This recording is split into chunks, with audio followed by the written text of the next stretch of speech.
Howdy, folks. Miles Wilson here at Champion Garage and Repair. I just wanted to more or less come and make a video concerning, what it is to get started as a shop, how to get started, what to do. And, when I got started here in my shop, I didn't really know how to get started or what to really anything tax wise, equipment. And I thought this would be an excellent time here to show you guys what really what you need to do, how to even get by, because I didn't have a whole lot of encouragement when I got started, and I want you all to have that encouragement. And then not only that, I want to document the process of the shop, what I've been through, what you'll probably go through, and what you're going to deal with. I'm in the future going to start performance. I started with equipment, something that I really was familiar with. So I guess just go ahead and get everything started here. I'd like to tell you that I come from an industry of ag equipment. I was a service rep for Case International, and I covered all the state of Kentucky and Tennessee and also the surrounding states. So I was pretty well versed. They called me when really they couldn't figure out things, and then even things got so complicated from time to time that I had to even get engineering involved. But most of the time I could fix things. A little kind of a bit of a handyman at trade. Spring 2022, if you're just, this video's new, 2022, I officially started as a business with an LLC in the state of Kentucky. When I started, as you can see behind me, I'm in a pole barn.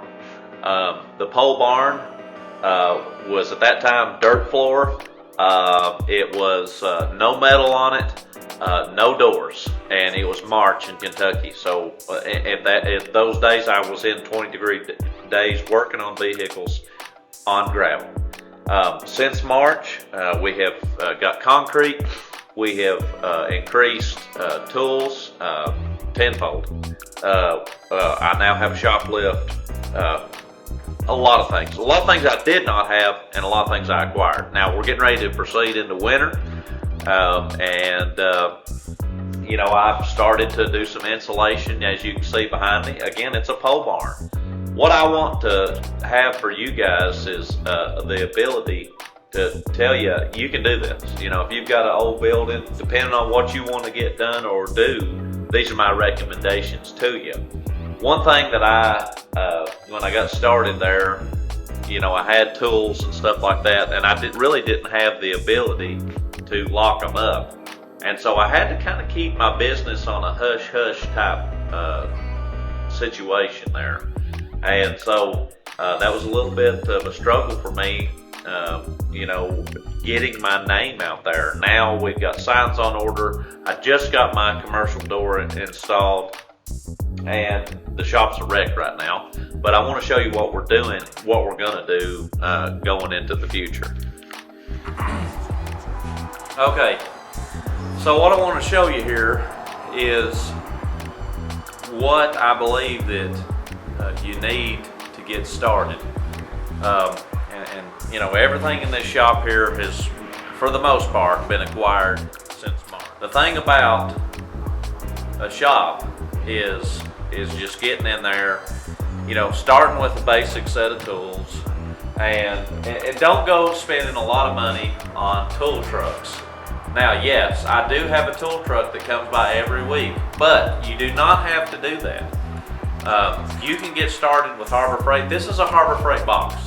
My welder is a Harbor Freight, and for what I do, there's no reason of going out and investing the money in a miller for simple repairs. Now, if I was welding and that's all I was doing was fabrication, well, yeah, may need a good MIG TIG setup. But right now, I've got a MIG spool gun, Vulcan from Harbor Freight. It's their next to top model, and it does fine, and it has never failed me yet. It feeds wire great. It is a gas welder, I do, and it is 220. I do recommend that. So some things I feel like you're going to have as a tech for sure is a torch, a good set of tools. Now, with the good set of tools, you don't need a big box either. I do recommend the tool carts. I really like the tool carts. As you can see, they're easily, and this thing's loaded plumb full of tools. It's not hard to move things around and get this where your job is. And you can lock the doors when you want it to move. I know my Snap-on rep, he always tells me, well, now they're unstable. I've had no problems with stability. You need, like I said, a basic set of tools. You need, metric, and you're going to acquire things. I mean, from time to time, I really liked T-handles. I had a just old cheap set, and these are Snap-on. So from time to time, you do increase. You say, well, okay, this is something I need. I know a while back I needed a set of easy outs. The Snap-on truck comes on Monday. I got what I needed, but if you're just trying to get started, and this is mainly who this is to, if you're just trying to get started in a business, you start with the basics, and you're going to need more. You always need more. I always need more. But don't go out and invest a mountain load of money into tools. You don't need that many, or it's not that you don't need that many, but you don't need that debt to income ratio. That's something that I've tried to encourage people when getting a business started. People want to just go borrow the money, and that's great if that's what you have to do. And I understand there's certain businesses you have to do it that way. But if you've got a way where you can come in and let the income supply the need, you in the long run can do, I feel like, a lot better. Everything in my shop to date is paid for. It's been hard. There's been some sacrifice. We've not, as a family, I've not got to do things that I'd like to do, but that's all right, because it pays the bills. And so you can let the Snap-on truck intimidate you to a certain degree and get you wrapped in more than you would like to, and that's not a good idea. Now, there is tools that sometimes you have to borrow for, but my recommendation to you is work, suffer it out, and then you have the money built up and you buy these investments. If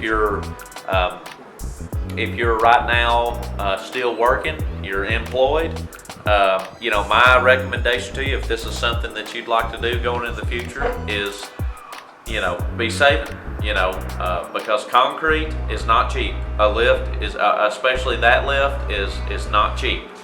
That's a Stratus lift, and that's about $6,000. It's a 14,000 pound lift, and bin packed would have been a lot higher than that. I done my research, and I really like the Stratus lift. And I have nothing but good things to say. And again, I'm not, this is the first video for me. I'm not sponsored by nobody. So I'm just telling you who I've had good luck with. This shop here, a lot of it is, my grandpa always would call it sweat equity. And so a lot of the things that, you have to do when getting a business started is sweat. If you can, it all means if you can do most of the work yourself, I encourage you to do so. I was not a concrete man. I wanted a good smooth finish on my concrete, and that's what I got. And I'm pleased with it. But again, about another $6,000 for a 26 by 48 pad. It's high tensile fiber. It's got rebar, and it's in most places it's 8 inches or so deep. When I started my shop, thought that it would be best to have it deep, because at that time I planned on equipment. But as I'm moving forward, I'm approaching what I was really meant to do, and that was performance cars and automotive repair. That being said, if you're going to get into the automotive world or equipment world, you need some sort of scan tool. My scan tool is a Triton D10, but I did not start with the Triton D10. I started with a little cheapo wireless scanner from O'Reilly's, I think is where I got it, or I may have ordered it online. And that was all right, but it would basically scan them and tell what faults it had. Outside of that, there was really not much diagnostic capability. There was no component testing or anything like that. So I did invest in a Triton D10, which I did borrow for. That was one of the tools I borrowed for. And then I made some deals and sold some things, and I got that paid off within a month. And that was about a $5,000, $6,000 tool. So, it can be done, again, if it takes dedication, you need it. Because the market that we're in with later model vehicles, you need a capable scan tool. Do you have to go with the Triton D10? No, you don't.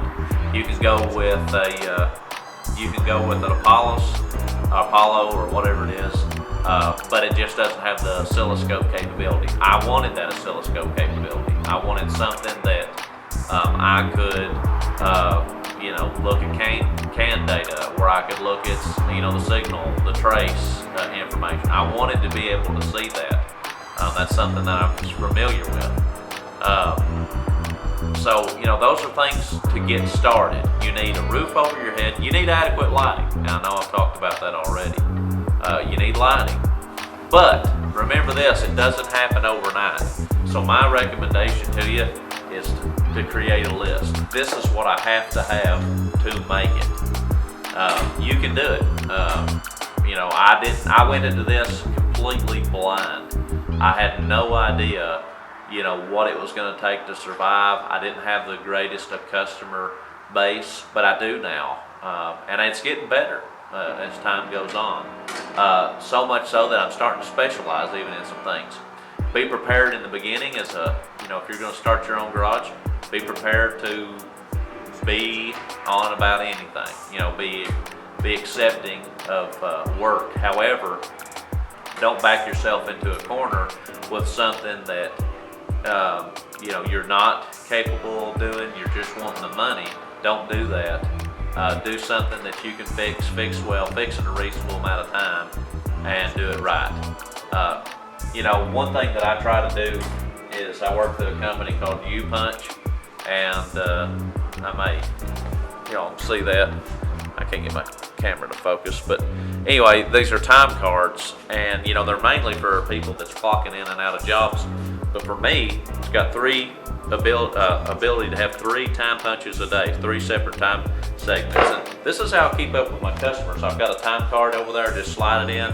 It's date oriented, tells exactly how much time that you have on a job. And to me, to have a successful business, especially in mechanic work, you've got to be honest.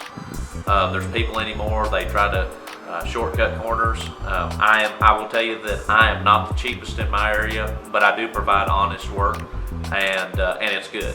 Because when I get done, it's right. And I don't, like some jerry rigging, or whatever else you want to call that, I don't do that here.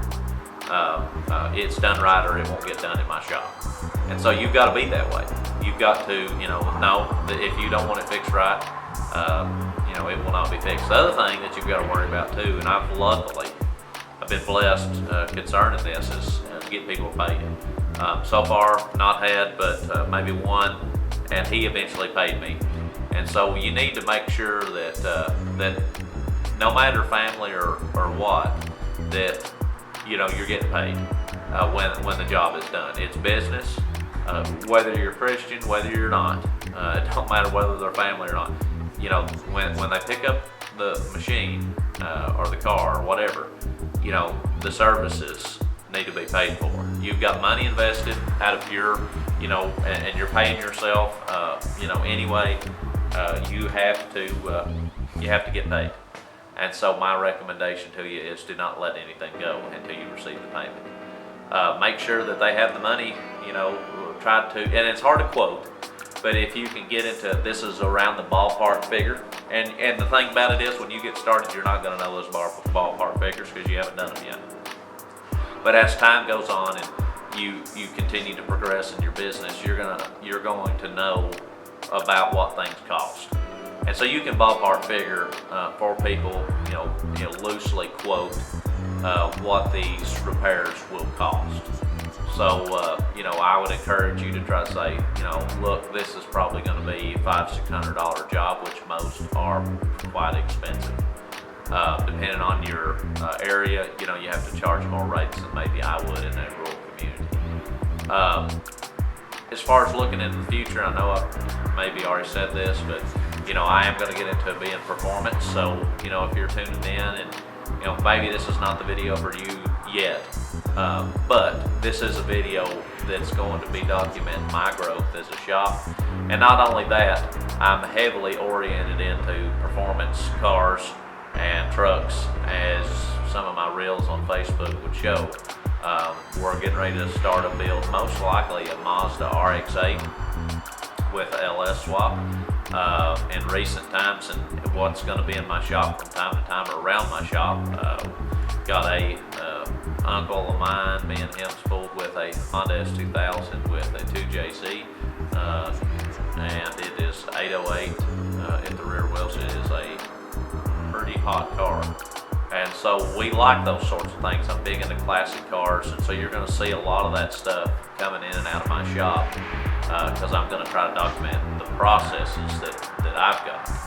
Now, I've talked about tools and that. There is also a business aspect to all this. The business side of it is, you do have to keep up with expenses. There is, when you're by yourself, you have that to deal with. It's all on you, which is fine. Be honest. Dishonesty will not profit you anything, and it will help you. Try to keep up with everything. Keep up with the receipts, and then use a program. I just use Excel, but I've got a pretty nice spreadsheet that I use and plug in things every single day. Of things that I'm buying and selling and that sort of thing. When it comes to taxes, that's just dependent on your state. But we can make individual videos on that sort of thing if y'all are interested in kind of seeing what I do. Mainly I do use an accountant, but I do keep up with everything and send that quarterly. Again, it's dependent on the state and what they have you to do. And if you all are looking to see specific content, please let me know, and I'll try to upload things. I'm not maybe one so much on how to do something, but I will be documenting the whole process of the LS swap and the RX-8 coming up soon. I'm getting ready to find a roller chassis, probably over the winter, and get that in here and start working on that. It'll come after this concrete and office complete, but that'll be, again, some advertisement for us as a shop. If you're in the area and this is something you would like done, if you're just watching and tuning in, if you would like an LS swap, reach out to us. We will make that happen. Uniforms. You don't have to get uniforms. I use Cintas. It makes my wife's life a lot easier because I don't have to wash my clothes, and when they're tore, yes, it's an expense, but you need those types of deductibles, and it's really professional looking. I really enjoy Cintas and what they do for me in my shop. They brand me and everything, so I'm really tickled with that. So, outside appearance to be somewhat decent. I didn't want any advertisement here of my shop for two reasons starting out. One is because I had accessibility to get into my shop without the ability to lock it up. Number two, not everybody's this way, but things need to be aesthetically pleasing.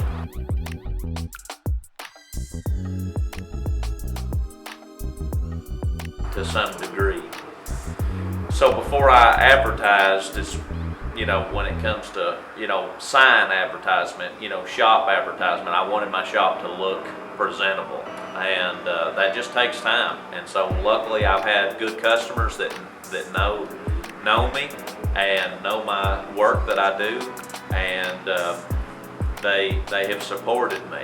And just that customer that just left, they probably brought me so much business, and I'm going to go ahead and plug them.